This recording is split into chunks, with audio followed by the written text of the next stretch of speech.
ఎటువంటి రంగులు, సోకులు లేని ఒక కేకు కావాలి అని చెప్పి చాలా తక్కువ మంది అడుగుతున్నారు ఈ కాలంలో.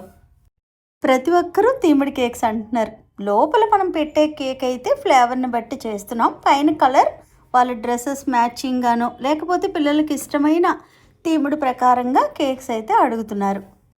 ఈరోజు ఈ కేక్ని ఆర్డర్ చేసిన ఆవిడకి 4 పిల్లలండి. 2 అమ్మాయిలు, ఆ తర్వాత 2 కూడా ట్విన్స్. ఈ 4కి కూడా నేనే కేక్స్ చేస్తూ ఉంటాను. ఎప్పుడు బ్లాక్ ఫారెస్టే, ఎటువంటి కలర్స్ ఉండవు, ఇలాగే ఉంటుంది. వాళ్ళు చాలా ఇష్టంగా తింటారనమాట. వాళ్ళ మమ్మీకి ఎలా అయితే నచ్చుతుందో నేను అలా తయారు చేసి వాళ్ళకి ఇవ్వడం నాకు అలవాటైపోయింది. చాలామంది ఆర్డర్స్ ఏ విధంగా మనకి డైలీ రావాలి అని చెప్పి అడుగుతున్నారు. డైలీ ఆర్డర్స్ రావాలి అని అయితే రూల్ ఏమీ లేదు కదా.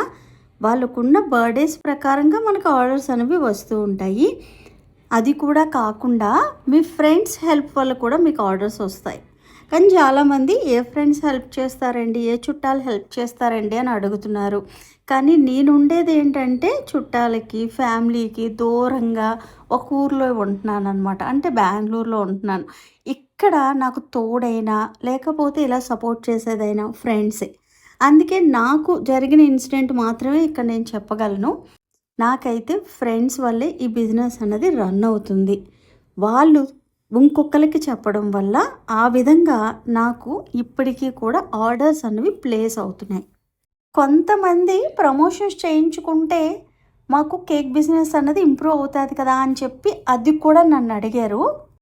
ఇదైతే ఎంతవరకు హెల్ప్ అవుతుందో నాకైతే అస్సలు తెలియదండి. ఎందుకంటే నేను ఎప్పుడు చేయించుకోలేదు, ఎప్పుడు ఎవరికి చేయలేదు. అది మీ అందరికీ నా ఛానల్ చూస్తే తెలుస్తుంది. మీరు ఒక్కటి మాత్రం గమనించుకోండి, ఈ మధ్యకాలంలో బేకింగ్ ప్రోడక్ట్స్ రేట్లు అయితే మటుకు చాలా మటుకు పెరిగాయి. ఎందుకు అంటే డిమాండ్ బాగా పెరిగింది బేకింగ్ మీద. చాలామంది బేకర్స్ రావడం వల్ల బేకింగ్ సప్లైస్ చేసే వాళ్ళందరూ కూడా ప్రైజెస్ చక్కగా పెంచుకుంటూ వెళ్ళిపోతున్నారు. అది మీకు తెలుసో లేదో ఒక్కసారి చెక్ చేసుకోండి. మీరు వాడే చిన్న చిన్న నోజల్స్ దగ్గర నుంచి కూడా ప్రైజెస్ బాగా పెరిగాయి. చాక్లెట్ రేట్స్, కోకో పౌడర్, తర్వాత ఆ కేక్ బేసు బాక్సెస్ ప్రైజెస్ కూడా పెరిగాయి. ఒక పెన్ను పేపరు తీసుకొని అసలు ఎంత అవుతుంది, మనం ఎంత ఖర్చు పెడుతున్నాం, ఎంతకు అమ్ముతున్నాం అది చూసుకొని బిజినెస్ చేయండి. ఇంకా ఉంటానండి మరి.